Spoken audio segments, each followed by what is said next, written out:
Tiga cara ini akan membuat apapun yang Anda inginkan, impian akan terwujud dengan cepat dan menyenangkan. Kalau mau jangan di skip videonya, tonton sampai habis, biar nggak gagal paham. Yang pertama,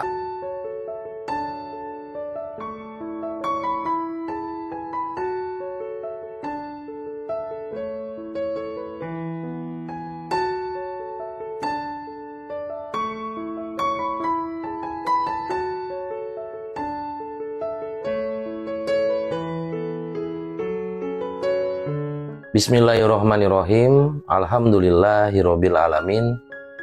Allahumma sholli ala sayyidina Muhammad wa ala ali sayyidina Muhammad. Assalamualaikum warahmatullahi wabarakatuh. Saudaraku Om Budi Channel dimanapun Anda berada, sehat-sehat ya.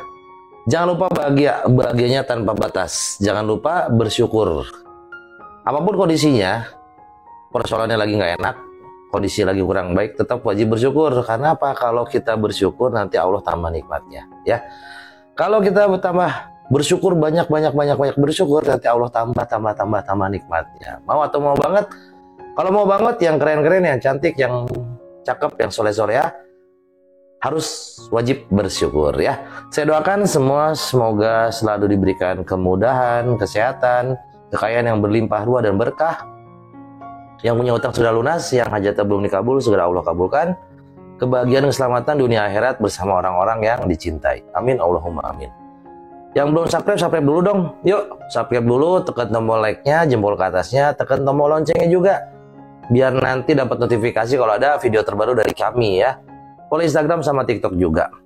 Yuk, sambil nonton video ini, tulis doa terbaiknya di kolom komentar. Biar apa? Biar nanti kalau jutaan orang nonton video ini, berjamaah mengaminkan doa kita semua, lalu Allah ijabah, mau atau mau banget. Kalau mau banget, tulis deh doa terbaiknya di kolom komentar. Pengen rumah, pengen mobil, hutang lunas, pengen anak soleh, pengen apapun juga, tulis di kolom komentar. Yang mau ikut grup gratis, monggo ada di deskripsi linknya. Yang mau ikut kelas online, nanti kita ketemu Zoom ya, lewat Zoom, tetap muka lewat Zoom meeting. Oke ya, saudaraku semua, teman-teman yang keren-keren semuanya, saya mau ngebahas tentang cara. Nah, ini ada beberapa cara ya, ada 3 cara. Gimana caranya kita mewujudkan impian kita? Impian kita, hajat kita, doa kita. Nah, ini caranya bisa diterapkan. Biar apa? Biar cepet. Kan pengennya cepet kan? Pengennya satset, pengennya segera Allah kabulkan, diijabah. Biar hidupnya itu tambah enteng, tambah enak kan gitu. Pengennya gitu ya. Nah, kalau kita menyadari apa yang kita inginkan, kita udah tahu nih, kita tuh pengennya apa sih? Impian kita, goal kita ini apa sih? Keinginan kita ini apa sih? Nah, kalau kita udah tahu, berarti kan itu yang kita inginkan, yang benar-benar kita pengen, ya Allah, pengen dong ini dikabulkan. Karena dengan seperti ini, doa saya seperti ini, biar nantinya hidup saya seperti ini. Kan kita kan hanya berencana ya, berharap dan berencana. Semua dikembalikan kepada Allah karena Allah yang mengabulkannya. Cuman kita pakai cara-cara yang terbaik.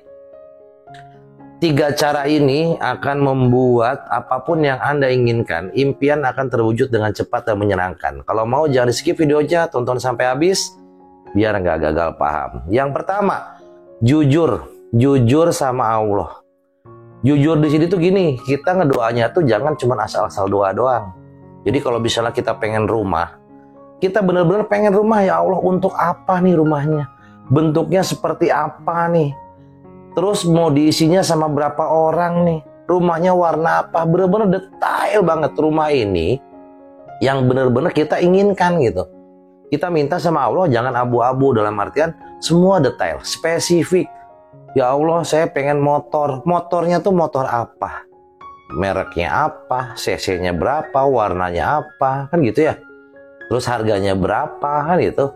Jadi nanti kalau sudah seperti ini, kita baru tahu tuh, oh doa kita tuh benar-benar atau enggak. Jangan sampai doa kita tuh kita nggak ngerti gitu. Harus detail, harus spesifik. Doanya seperti apa. Terus, nah secara dalam artian kita dalam berdoa nih, kita ingin misalnya hajat kita misalnya taruhlah uang sekian ratus juta atau penghasilan saya pengen 10 juta sebulan misalnya ya. itu jangan cuma doa-doa aja, libatkan Allah dalam segala doa kita. Ya Allah, ya Allah, enak ya kalau ya Allah, saya pengen banget nih ya Allah. Libatkan Allah dalam setiap doa kita. Doa kita di saat kita ibadah, setelah sholat, misalnya kita berdoa, libatkan Allah, libatkan Allah, libatkan Allah. Doa kita diucap setiap habis melaksanakan sholat fardu atau antara waktu-waktu yang mustajab, doa kita tuh disebut terus, doa kita tuh dipanjatkan kepada Allah, terus libatkan Allah aja terus. Nah, di situ kalau dengan kita melibatkan Allah, intinya kita semua yang ada dalam hati kita tuh pengen dimudahkan sama Allah. Bukan hanya dikabulkan ya, jadi dimudahkan. Nah, setelah itu nanti dikabulkan oleh Allah. Allah tuh bakalan mengabulkan doa kita dengan 3 cara. Yang pertama langsung dikabulkan. Yang kedua mungkin ditahan, dipending. Yang ketiga diganti yang lebih baik. Jadi kalau misalnya doa kita A, ternyata sama Allah nggak dikabul doanya yang A itu. Malah diganti dengan A plus gitu. A yang lebih baik gitu. Jadi jangan cuma kepengen-pengen doang. Niatnya harus jelas. Niatnya harus jelas. Jujur minta tolong sama Allah, dibersamai, dimudahkan semuanya, dikabulkan sama Allah. Jadi selalu dalam doa kita itu impian, doa, keinginan kita libatkan Allah, libatkan Allah. Yang pertama. Yang kedua, jangan kita cuman sekedar doa itu hanya kekhawatiran aja. Apa doa-doa yang benar-benar ngambang gitu, yang nggak jelas. Doa yang benar-benar cuman kita pengen-pengen doang, bukan yang menjadi kebutuhan atau keinginan kita yang benar-benar keinginan gitu. Hanya pengen doang. Hari ini doanya pengen misalnya ini, besok udah ganti lagi. Atau 5 detik kemudian udah ganti doa lagi. Padahal doa yang pertama itu kita belum sungguh-sungguh minta sama Allah. Ada kekhawatiran yang muncul kalau doa kita itu nggak dikabul sama Allah. Contoh, kira-kira saya punya penghasilan 10 juta bisa nggak ya sebulan? Karena kerjaan saya itu seperti ini gitu. Kira-kira ada yang nggak seperti itu? Sanggup nggak ya saya bayar hutang misalnya 1 miliar, sedangkan sekarang saya usaha aja lagi kayak begini. Pemasukan berkurang. Ada nggak kekhawatiran seperti itu? Kekhawatiran itu sesuatu yang nggak jelas menurut saya. Yang mungkinnya apakah benar-benar terjadi atau nggak, kan khawatir itu kan abu-abu kan. Bahkan sebagian orang atau ulama, ya adalah beberapa ulama yang menyebut bahwa khawatir itu termasuk golongan musyrik kecil gitu kan. Kalau kita yakin sama Allah, nggak mungkin ada namanya kata khawatir tuh. Yang jelas, yakin deh sama Allah, libatkan Allah, yakin bahwa doa ini tuh benar-benar kita butuh, kita emang harus dikabul nih ya Allah, kalau biar hidup saya lebih seperti ini, kurang lebih seperti itu. Kadang-kadang kita berdoa tuh hanya mengandalkan cuma nafsu sesaat gitu, bukan yang benar-benar jadi kebutuhan. Apalagi yang punya utang piutang tuh, pengennya instan aja. Bisa kan, tapi tergantung Allah. Allah sudah takjub belum dengan perubahan dalam hidup kita untuk melunasi hutang gitu? Apakah kita masih foya-foya? Apakah kita masih hianat? Dalam artian kita hidup kita berlebih, tapi untuk bayar hutang kita nggak mau gitu. Kita hanya di mulut aja untuk bayar hutangnya gitu. Nggak sungguh-sungguh benar-benar memperinci penghasilan kita, terus kita memaksimalkan kewajiban kita gitu. Itu kan Allah tahu banget. Kita bohong ya Allah tahu lah. Kurang lebih seperti itu. Jadi nggak boleh khawatir dalam pikiran maupun apalagi dalam hati itu. Kalau khawatir dalam hati, wah itu udah maksudnya nggak kurang baik lah. Jadi saya rasa udah yakinnya dikencengin lagi aja. Jadi doanya itu diperjelas dalam keyakinan.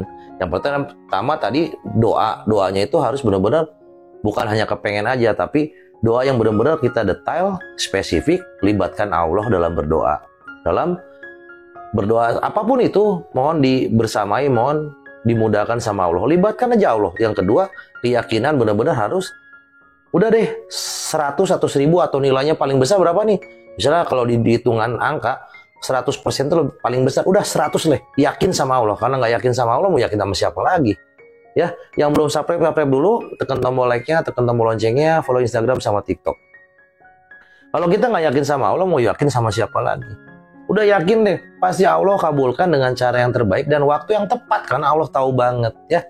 Yang ketiga itu bisa kita jadikan sumber untuk menjadi kekuatan doa kita nih. Apa? Kita cemburu kepada orang-orang yang benar-benar melakukan kebaikan. Contoh nih, kita cemburu yang beralasan, cemburu pada kebaikan. Contohnya gini, misalnya saya punya sahabat, misalnya namanya Bapak Aldi. Bapak Aldi itu melakukan kebaikan, terus saya cemburu nih. Kok beliau bisa, saya nggak bisa? Cemburunya dalam arti apa? Oh, istiqomah sholat duhanya. Itu yang dicontoh kebaikannya. Sedekahnya istiqomah. Misalnya Pak Andi ini, sedekahnya istiqomah nih. Cemburu boleh karena cemburu dalam kebaikan. Kita bilang tuh sama Allah, ya Allah, saya pengen banget deh kayak Pak Aldi bisa istiqomah sholat duha. Mohon mudahkan saya ya Allah. Mohon mudahkan saya biar saya sedekahnya istiqomah kayak Pak Andi, kayak Bu Kartini. Kurang lebih seperti itu, kayak teman-teman di Jana Family, kayak Bu Widi, Bu Sisil, dan lainnya sebagainya. Bu April tuh ya. Kayak Pak Ajis gitu. Kayak Pak Yuyun, banyak banget ya. Jadi kita benar-benar cemburu sama orang-orang yang benar-benar kita kagumi gitu ya.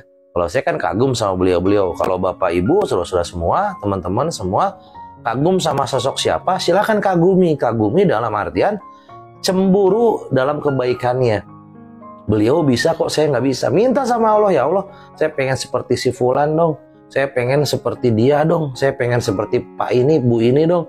Sedekahnya si istiqomah, bla bla bla, tingkatkan gitu ya. Ibadahnya terjaga gitu. Itu kan kebaikan ya.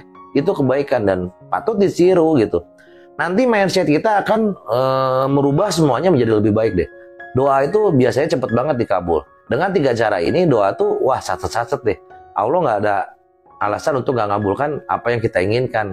Yang menjadi kebutuhan tuh bahkan di detik-detik terakhir Allah kabulkan tuh. Jadi bagi teman-teman, saudaraku semua mau di channel dimanapun berada, yang masih belum baik, yuk saya ngajak. Saya juga bukan orang baik. Yuk sama-sama kita menata diri lagi menjadi lebih baik lagi. Yang sudah baik tambah baik. Mohon maaf saya belepotan. Saya bukan ustadz apalagi kiai. Saya aja Om Budi, teman kalian semua yang saya punya cerita. Cerita saya bisa dibagikan buat orang banyak. Mudah-mudahan Allah memberikan kebaikan dalam video ini. Yang belum baik yuk sama-sama kita jadi baik. Yang sudah baik tambah baik. Tingkatkan keimanan ketakwaan kepada Allah. Apapun yang kita lakukan semata-mata hanya karena Allah. Ibadah kepada Allah. Prasangka yang baik, banyakin bersyukur, tingkatkan keimanan ketakwaan itu, perbaiki sholat, banyakin zikir, banyakin baca Quran. Ya, hidupkan qiyamul lail. Mohon maaf kalau ada kata-kata yang kurang berkenan, mohon saya dimaafkan. Wassalamualaikum warahmatullahi wabarakatuh.